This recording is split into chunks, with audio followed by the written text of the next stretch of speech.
ابو سعید رضی اللہ عنہ سے روایت ہے کہ وہ رسول اللہ صلی اللہ علیہ وسلم کے پاس آئے، آپ بخار میں مبتلا تھے، تو انہوں نے اپنا ہاتھ آپ کی چادر پہ رکھا، کہا ہے اللہ کے رسول آپ کا بخار تو بہت سخت ہے۔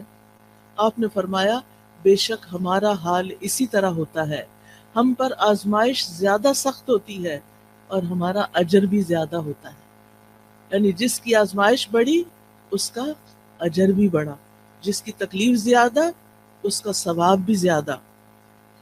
پھر انہوں نے پوچھا اے اللہ کے رسول لوگوں میں آزمائش کے لحاظ سے سخت کون ہوتا ہے؟ آپ نے فرمایا انبیاء۔ کہا پھر کون؟ آپ نے فرمایا علماء۔ کہا پھر کون؟ فرمایا نیک لوگ۔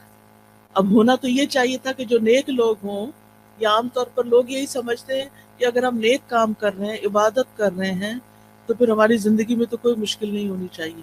نہیں، مشکلیں ہوتی ہیں ان کی زندگی میں، لیکن وہ برداشت کر کے خوشحال ہوتے ہیں، وہ دل سے خوش راضی رہتے ہیں، اور وہ سمجھتے ہیں کہ ہر لمحہ ہمارا اجر بڑھتا چلا جا رہا ہے، لہٰذا یہ چیز ان کو اطمینان دیتی ہے، اور وہ اس پریشانی پہ پریشان نہیں رہتے ہر وقت، بلکہ اللہ سبحانہ تعالیٰ کی طرف رجوع کرتے ہیں۔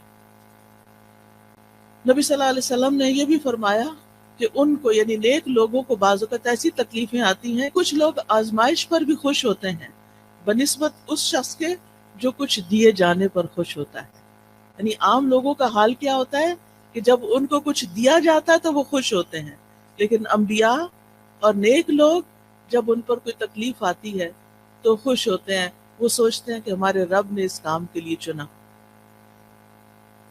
اب رب کی بڑی حکمتیں ہوتی ہیں، وہ کسی پر اس کی وسعت سے بڑھ کے بوجھ نہیں ڈالتا۔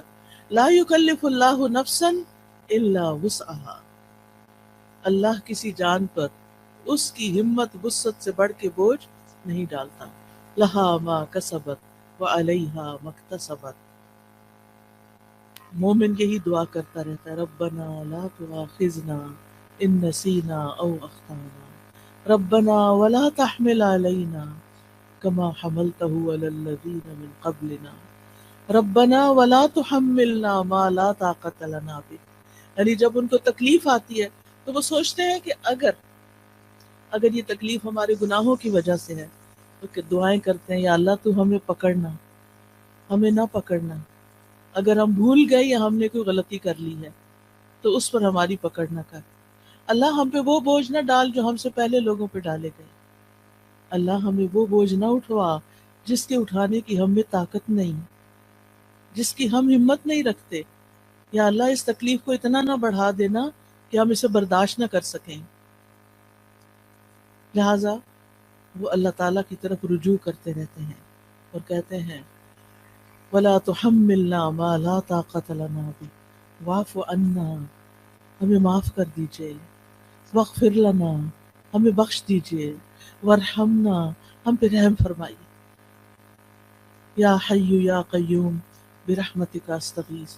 مومن پہ جب تکلیف آتی ہے، آزمائش آتی ہے، تو وہ اللہ کی رحمت پکارتا ہے، اللہ کی رحمت کے لیے دعائیں کرتا ہے، وَارْحَمْنَا انت مولانا، تو ہی ہمارا والی وارث ہے، تو ہی ہمارا مولا ہے، فانصرنا علی القوم الکافرین، ہمیں کافر قوم کے مقابلے میں مدد عطا فرما، ہم تیری مدد کے محتاج ہیں۔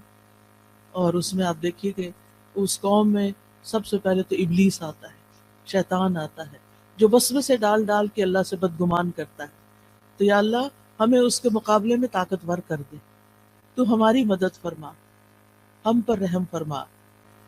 پھر اسی طرح ہم دیکھتے ہیں کہ نبی صلی اللہ علیہ وسلم ہر طرح کی تکلیفوں سے آزمائے گئے، یتیم پیدا ہوئے، ماں بھی فوت ہو گئی چھوٹی عمر میں، پھر دادا فوت ہو گئے، پھر چچا مددگار تھے عین مصیبت کے سال، وہ بھی فوت ہو گئے، بیوی بڑی غمگسار تھی حضرت خدیجہ، وہ بھی فوت ہو گئی، پھر وطن سے پیار ہوتا ہے، حالات اتنے تنگ ہو گئے، آزمائشیں اتنی بڑی، 3 سال تو ایک گھاٹی میں گزارنے پڑے جہاں کچھ کھانے پینے کو نہیں تھا، اور پھر بالآخر مکہ چھوڑنا پڑا، چھوڑتے ہوئے کہا ہے مکہ تو مجھے سب سے پیارا ہے، اگر تیرے رہنے والے مجھے یہاں سے نہ نکالتے میں کبھی نہ جاتا یہاں سے۔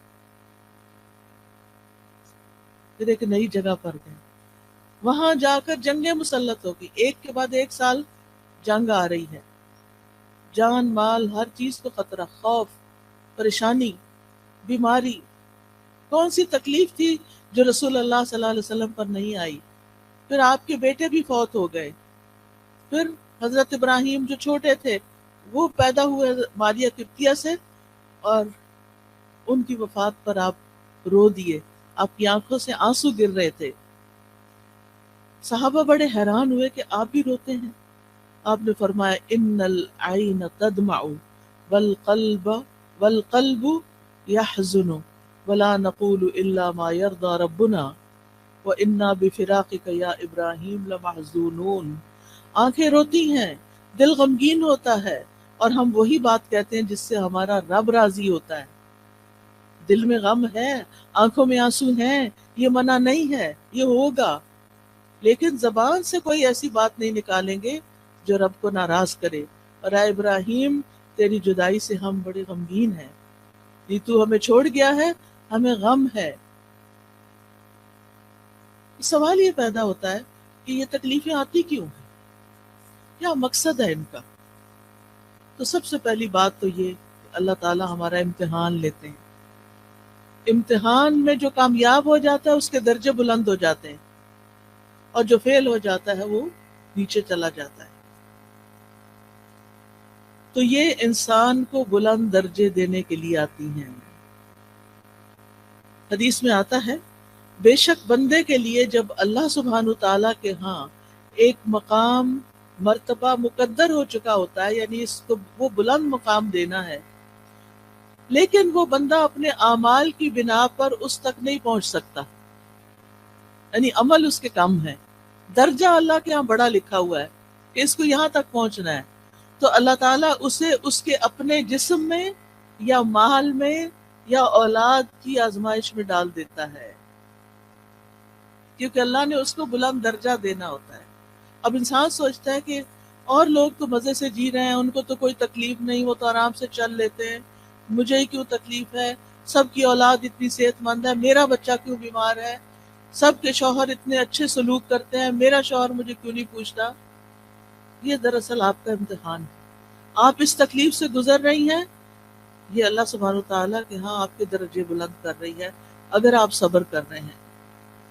اور پھر یہ کہ جب اللہ تعالیٰ تکلیف دیتا ہے تو جن کے درجے بلند ہوتے ہیں ان کو اللہ تعالیٰ صبر کی توفیق بھی دے دیتا ہے، حتیٰ کہ وہ اس مقام تک جا پہنچتا ہے انسان جو اللہ کی طرف سے اس کے لیے پہلے سے مقدر ہوتا ہے۔